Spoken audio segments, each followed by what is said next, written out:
දරුවනේ පින්වතුනේ රහසේ අකපව්කම් කළාට විපාකේ ප්‍රදර්ශනය කරන්න වෙනවා.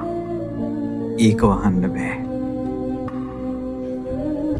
ඕන තරම් පව්කම් රහසේ කරන්න පුළුවන්. කවුරුවත් දන්නේ නැහැ. මැරෙනකල් දන්නේ නැහැ. අම්මා දන්නෙත් නැහැ, තාත්තා දන්නෙත් නැහැ, බිරිඳ දන්නෙත් නැහැ, ස්වාමියා දන්නෙත් නැහැ, දරුවෝ දන්නෙත් නැහැ. මැරෙන අවසාන පොතේ සමහරට තමන්ටත් මතක නැහැ.